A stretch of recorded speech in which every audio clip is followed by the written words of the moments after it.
Hello po mga kababayan, kamusta po kayo? Pag-usapan po natin yung politika kasi napakaraming kaganapan na nangyari po kahapon. Nagkita si Bongbong Marcos and si Sara All sa Cebu. And with that, parang yung takbo mga kababayan ng kwento, there will be a tandem between Bongbong Marcos and Sara. Ayos ba yan sa inyo mga kababayan? Nakita natin si Amy Marcos nag-flash ng hand sign.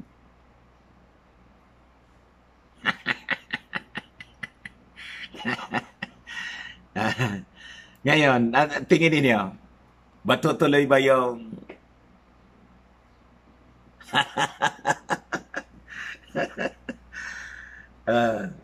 kailangan siguro yung street survey, kalye survey, isama na si Sara as potential candidate for vice president or president. Tingin niyo, ano ang ano? Ano ang pwedeng takbuhan po ni Sara? And I asked you, what if si Sara, mga kababayan, despite the negotiation siguro, may backdoor negotiation na nangyayari. Kasi si Sara nag-file na for re-election sa Davao City. What if si Sara tumakbo, hindi man po vice president or tandem sila niya? Payag kayo ni BBM tumakbo instead for president. Oh.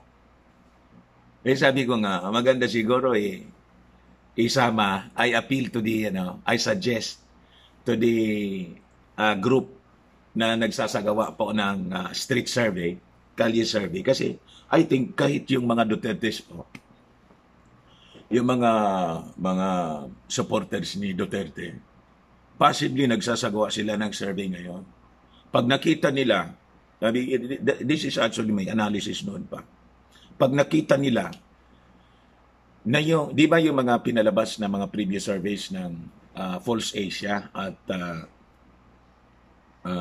Bad Weather, leading si Sara, ito ang tanong, papayag ba yung mga handlers ni Sara na sa mga previous surveys, leading po, pangalawa lang si BBM. Di ba? Leading si, pagkatapos, itatandem lang for Vice President. I tell you, sabi ko sa inyo mga kababayan, tuso ito mga Duterte. And unstable po sila kung magdesisyon. Pabago-bago. Tinitingnan nila kung ano yung sigurista eh. Di ba? Tulad ni President Digong, noong 2016 election, hindi siya magdesisyon na tatakbo for president. Di ba? Ang ginawa niya, nag-ikot-ikot siya sa buong Pilipinas. Consulting people and leaders. Kasi wala siyang, hindi mga political leaders yung kinukonsultan niya. Outside of the politics, mga pribadong tao, mga business leaders, etc. Civic leaders. At nang makita niya yung response ng mga mamamayang Filipino na kahit wala siyang mga leaders, gobernador, mayor, congressman, malakas yung support ng mga tao. Ayun, biglang tumakbo for president. The same pattern mga kababayan ang nababasa ko. Kaya I'm not so excited with that. Yung mga nakita natin kahapon, I'm not so excited. I think may naglalaro sa isip ng mga handlers ni Sara and mismong si Sara po, ganun. Kaya nga po, naka-reserve na posisyon, mga kababayan, dalawa. Diba? Vice President, si Bongo, is replaceable. Tapos si Bato, biglang pinatakbo nila. And si Bato, remember, nang kwan siya, last minute, 2 hours lang yung notice sa kanya. And nakadamit siya ng green. Pogpong, the regional party of Sara All. So, kita po niyo. Yeah, kung ako, kay BBM po, wag masyadong maganda itong ginagawa niya na gusto niya kasi unify ang lahat. It is a possibility na magkakatandem po sila, but there is great possibility. We will be surprised, mga kababayan. Yun lang ang akin. Pwedeng mali ako rito sa aking analysis. But makikita mo naman po sa makikita naman po ninyo sa movements ng mga supporters ni Sara All. The supporters of Sara All and all the handlers of Sara All, mga kababayan, they're hoping that the decision of the mayor is not to run for vice president, but to run for the top position. But the Marcos camp is negotiating with the Duterte kasi magkakaibigan naman sila. Di ba? Magkakaibigan naman sila. Ang tanong, incumbent yung mga Duterte. Yung tatay ba na Pangulo ngayon, payag na ipahiram muna yung top position kay Bongbong Marcos, and Sara will run for Vice President ng Bongbong. Payag ba yun? Naka-administration sila eh. Pwede nilang gawin ang lahat ng pwede nilang gawin. Di ba? Lalo pa si Sara, mga kababayan, yung ratings niya sa survey, sa mga previous surveys na ginawa. Ngayon wala kasi hindi man siya kasama sa list ng mga official candidates, mga kababayan. So ang survey for 6 presidential candidates yung ginagawa. Kaya nga, yung sinasuggest natin sa ating mga taga-street surveys, isama po ninyo para malaman ng mga mamamayang Filipino ang trend. Sabihin natin na pang-pito na potential candidate, a replacement for Bato. Kaya si Bato, mga kababayan, hindi man naniniwala yung mga hindi man po naniniwala yung mga mamamayang Filipino, seryoso siya. That's the reason why sa mga surveys po, 0, 2, o kung ilan-ilan lang yung nakukuhang boto. Because to the minds of the Filipino people, mga kababayan, si Bato is just a reserved candidate. Pinatakbo on purpose for the substitution na nasa isip nila comes November 15. And in fact, kahit sa isip ni BBM, ganun eh. Hindi pa siya Iyon ang statement ni BBM sa interview ng makausap ng mga taga-media doon sa Capitol yata yun. Asa na yun? Pakita ko sa inyo. Ito. Kay Gobguin Garcia. Basahin ko. Just a visit. One of the things that we talk about, sabi po ni BBM, was I was congratulating her for being such a good and strong LGU leader, referring to Gobguin. In her handling of the pandemonium, in all of the other crises that we have been facing related to that, former Senator Ferdinand Bongbong Marcos Jr. told the local media of his conversation with Governor Gwen Garcia during his visit to Capitol on Friday, October 22. If you watch us talking, nakabungis-ngis lang kami, pareho. Nakabungis-ngis lang kami, pareho. Because we were talking about how all of these things that had happened in Cebu and how, in the end, it became advantageous to the province. Yung lahat ng ginawa ni Gob, nagchismis lang naman kami. He admitted that he is also going to seek endorsement from Garcia, but he will wait until November 15. Kita niyo? So to the mind of Bongbong Marcos, all of these are not yet final. Kasi natalino po si Bongbong Marcos. Sabi ko nga sa inyo, seasoned politician sila eh. Sila pa. So binabasa niya while they're offering positions, no? Na pwedeng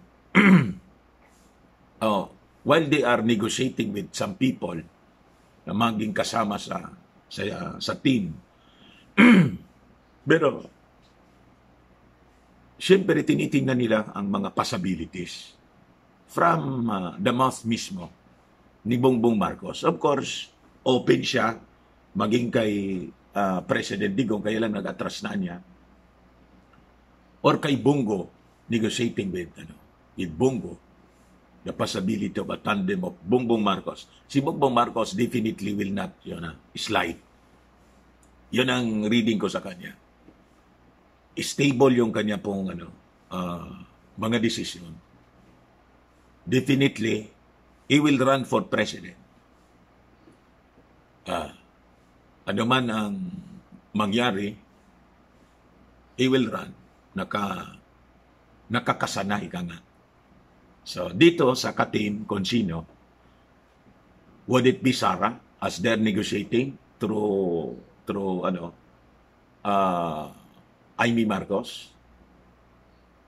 Is it possible na mag-give way si Sara? Or baka si Sara will succumb to the pressure ng kanyang partido, mga kasama, at yung mga sulsultan, siyempre. At kanamanan niya, Madam, mag-slide to Vice President. Mataas yung ratings mo. Nakaposisyon kayo. Di ba? You have all the machineries in the support of the vast majority of local officials this time. Why? Nakaposisyon nga kayo. In the resources. Di ba? Sa totoo lang, sa tingin ko po,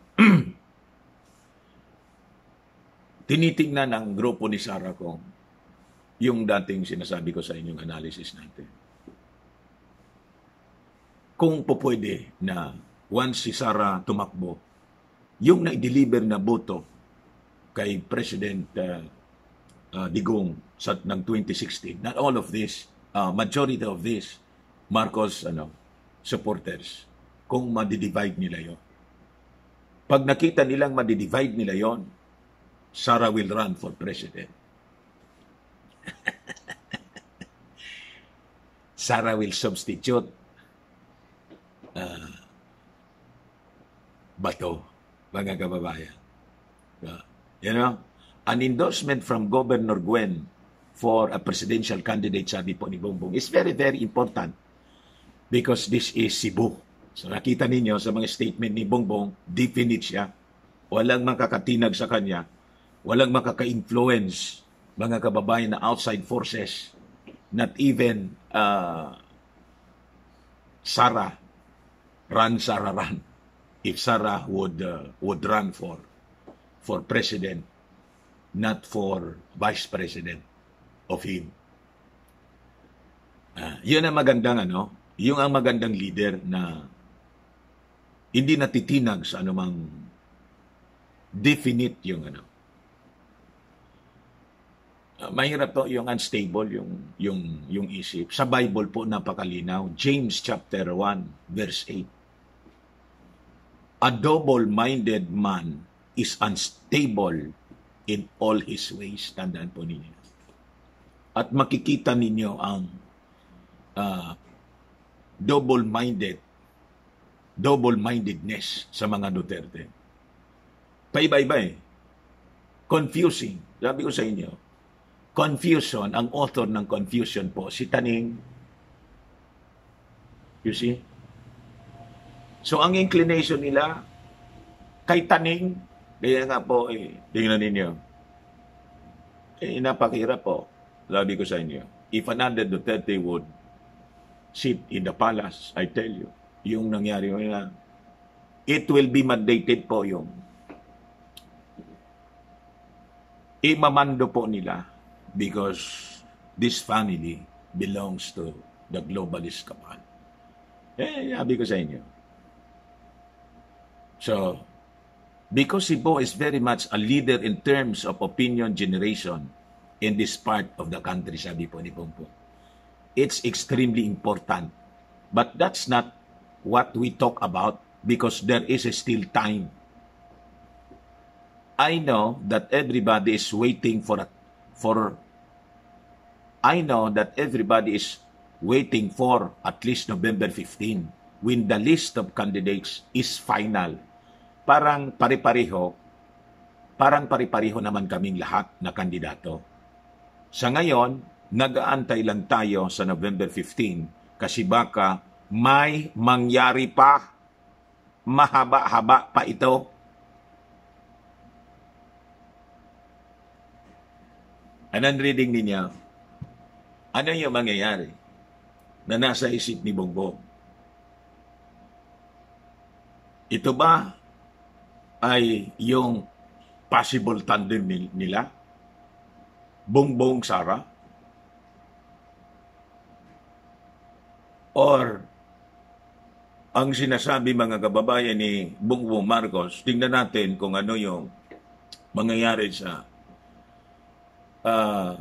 November 15. Kung si Sara would run as my tandem or si Sara would run as my contender.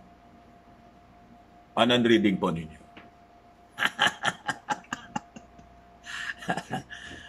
Pag tumakbo si Sara as his tandem, sabi ng iba, finish na niya. May nanalo na. Yan ang mga reactions sa mga tao eh. So, to the minds of many people, this is a dream team. A tandem of Bongbong and Sara. At tapos na. Definitely these two will sit as president and vice president. All the rest will just, become nuisance. Din hindi tayo nagasiguro, mga kababayan. Si Soto, malakas din si Tito Soto. He is the Senate President, remember? And unbeatable, just like the Dutertes, unbeatable po din sila. And Soto has, a belly weak. Not only in Metro Manila, he has supporters in Metro Manila. Most of the time, pag tumakbo si Soto, top-notcher siya. Ang mga Soto nasa Cebu, yung family nila. So he has that. And that's the reason why yung vote rich po yung Cebu. And that's the reason why tinitingnan ni Sara yung mga vote rich provinces. Inuna niya yung Cebu, dumaan siya doon. Tinitingnan niya yung monitoring the political climate in the area. Yung pagbisita niya sa pinsan niya, siguro siyempre may assignment yon. Tingnan mo niya kung kumusta tayo rito. Ay ba? So ganon. Ano sa tingin ninyo, mga kababayan? Would it be a tandem of Bongbong Sara or Sara will run? Just like what the supporters are saying from the very beginning. They're hoping that Sara will run for president. And sa kanila, it will be, wala man kasi pong papel yung vice-president. Naghihintay lang. Yeah? But, sabi ko sa inyo, ba't niya natin, ba't niya natin ayaan na Marcos? Papayag ba yung Marcos later that if I run for Vice President ngayon, then in the next election,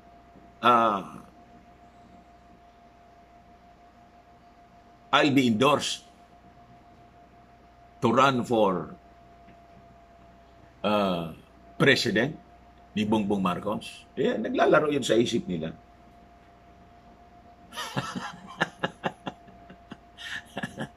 What if anya? Hindi. Tayo nakaposisyon na ngayon. Ba't hindi natin i-grab ang opportunity? All the machineries, all the resources, and we have ratings. Tapos, ibibigay natin muna kay Bongbong Marcos ngayon. Will I settle for less? Will I be contented with this position muna?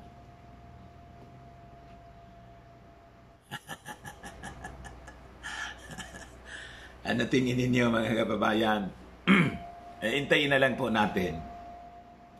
Tingnan natin kung yung analysis natin mga kababayan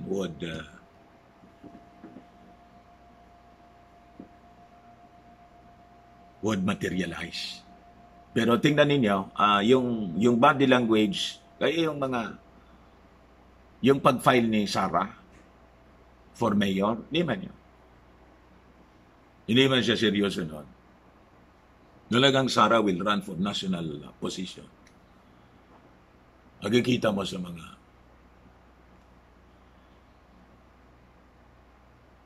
hindi pa natin ma-determine ngayon kung Vice President. Pero ako, parang Presidente po talaga si Sarah. Tatakbo. BBM. Pag nakita ingat BBM. Kasi, sabi ko sa iyo, yung tatay niya, hybrid. Hybrid. Yung tatay niya, di ba nag-offer ka, ulitin ko, pumunta ka doon sa Davao in 2016. Your supporters are, hoping noon, hindi ka pa nag-file for Vice President, that you will run for the top position. But you run for, rinespeto na rin ng mga supporters mo. Pero siyempre, di masyado masaya. And you're supposedly the Vice President, alam naman natin yung nangyari. But yung malungkot doon, kasi bumisita ka, you're a friend of the Duterte as you claim. But Duterte, hindi ka man kinuha as Vice President, presidential candidate. Nag-solo ka. Yung nakipag-partner ka kay Miriam Defensor Santiago, sa tingin ko noon, napilitan na lang para may masabi na may katandem. Diba? Ang kinuha ni President Digong, ni Neo, si Cayetano.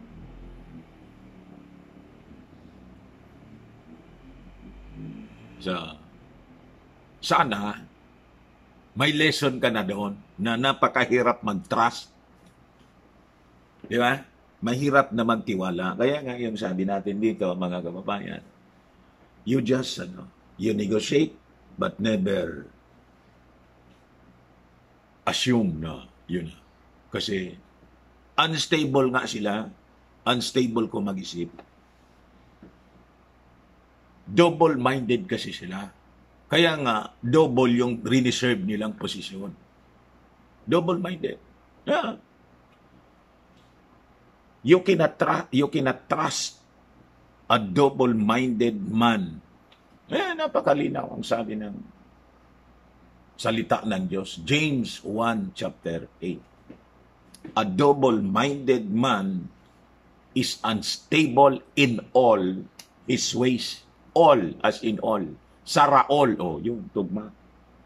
Si Saraol, at yung tatay niya, kasi mana siya sa tatay niya, kaya nga yung direksyon na parehas eh. Yung tinatahak nilang direksyon parehas eh.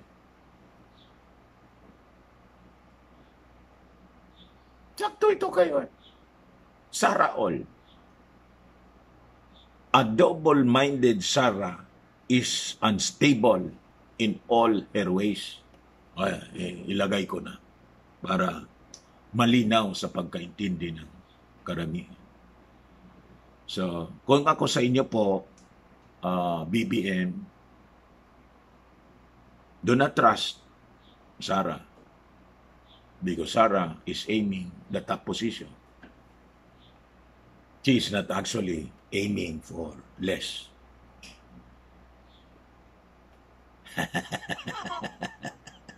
Kung magtandem yung dalawa, BBM, boto kayo? React po kayo mga kababayan dito sa ating programa, Marvelous DTV. Subscribe po ninyo. Inidagdag ko na rin po ito. Pilit na pilit din yung kampanya ng mga dilawan. At naging manghula na naging tawag dito. Sino nga yung Madam Auring? Sabagay, parang kamukha na yung Madam Auring si Sulita. Fearless forecast, Lenny will win. What? Pati yung mga madre po. Talaga. Yung mga madre, sila lang yung nangangampanya, gamit pa yung San Benito.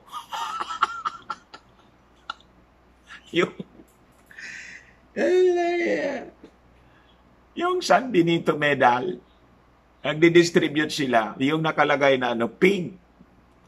Mga madre, sabi, they are hoping for another miracle, mga kababayan, sabi nila. Remember yung panahon ni Panot? Mga madre din, dito sa amin. Nagdesisyon si Panot no. Ay, sorry. After na pumasok sa isang monastery doon sa Zamboanga yata yun. So, kandidato ni Damaso, si Lomi. Kaya lumakas yung loob niya eh. Ngayon, pilit na pilit yung kampanya. Yan ito. Sa Iloilo ito. Kasi yung lumalabas sa social media and mainstream news, mga kababayan, yung pagkita ni BBM saka ni Sarah, sinabayan ng mga pinklawan, inirelease din nila yung mga caravan all throughout the country. Lahat man sasakyan. Wala man mga tao sa kalsada.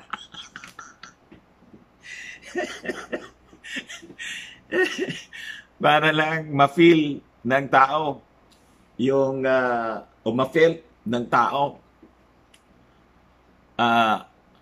tama na, ma-feel. Past tense. Yung feel, past tense. Para ramdam, mga kababayan, ng taong bayan through the social media, their presence. Ayaw mga gano'n. Ayaw magpatalo.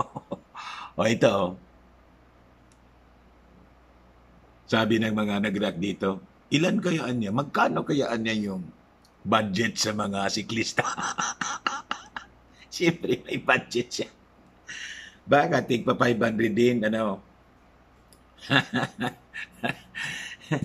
Nagayabi ko sa inyo, pag-election po, nagkakahanap buhay. Ayos, kaya gusto ko, maraming kandidato.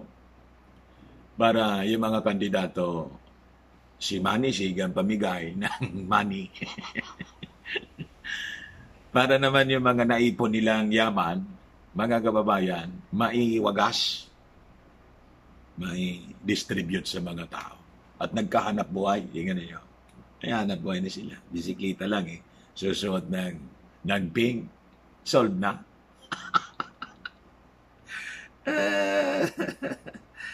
Pilit na pilit fearless forecast. Sabi niya, sign of the times. Sabi ni Sulita, I see hundreds of thousands of volunteers. Hundreds of thousands. Alam niya, magkamag-anak ito ni Maria Reza. Yung caravan daw dito, 4,000 vehicles dito sa amin, sa Bicol. Saan kaya yun? I see hundreds of thousands of volunteers either just waiting to be asked or doing things on their own, contributing of their time, talents, and treasure to see the candidate of their choice win. At the ground level, they are going head-to-head against the moneyed political dynastic class and big business that supports them. For a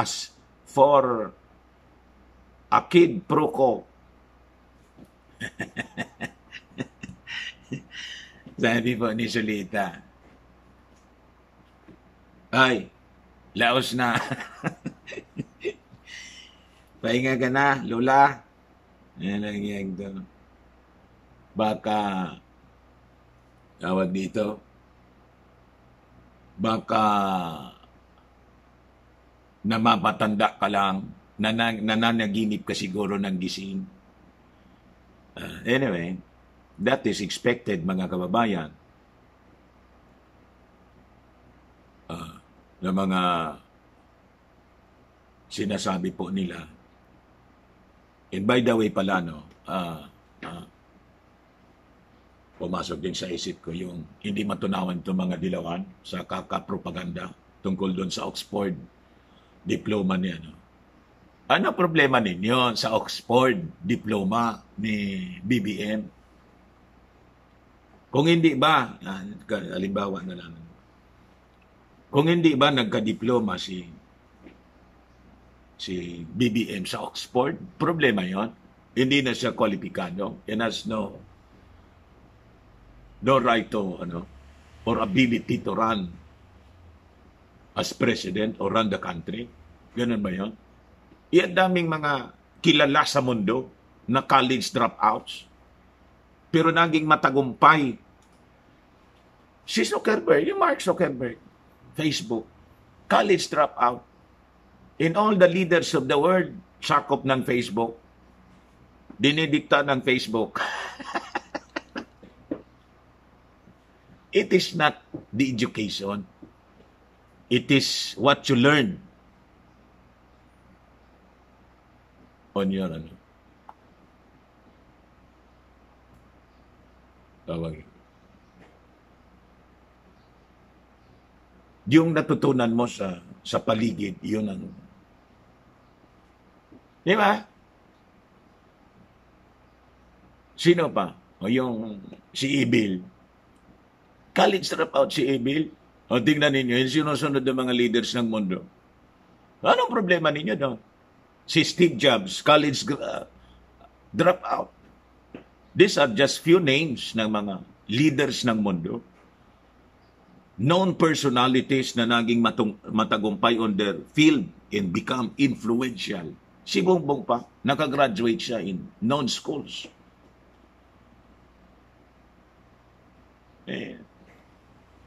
Buisit ito mga walang kakwinta-kwinta yung mga propaganda ninyo na mga Oxford University diploma. Sabi ni Bongbong, yeah, you prove it.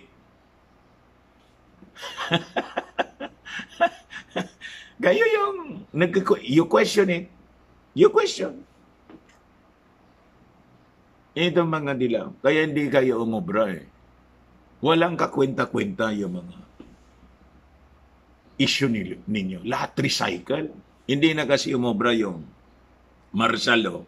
O tingnan ninyo ito. Si Calamares ito.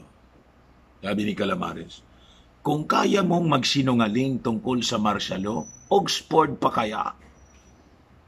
Ingit lang kayo. Wala kayong Oxford kasi.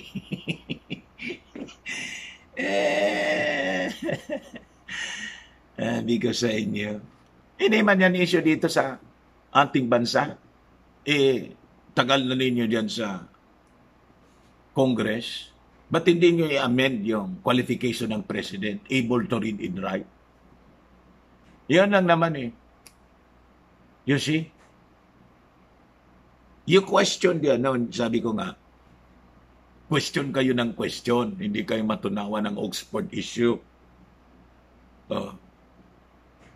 Yung diploma ni BBM. Yung si Ilomi, hindi ninyo question yung math niya na 4 times 40, 1,600. Ba't hindi ninyo question? Sa inyo, matalino si Lomi.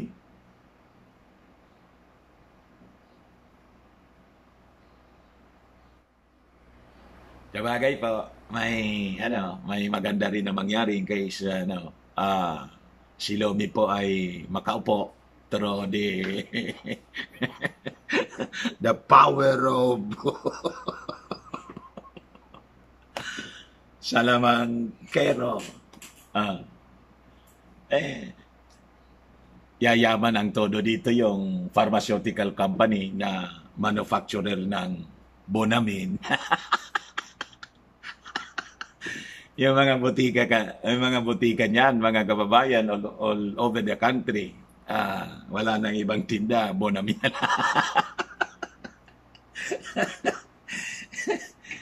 Amigo sa inyo. So, anyway, yun na lang po, mga kababayan. Maraming salamat sa inyong panonood. This is your host, Dante Maravillas, dito po sa Marvelos TV. Paki-subscribe naman po ninyo para marami tayo ma-reach out. Bye-bye po. God bless. Happy Sunday.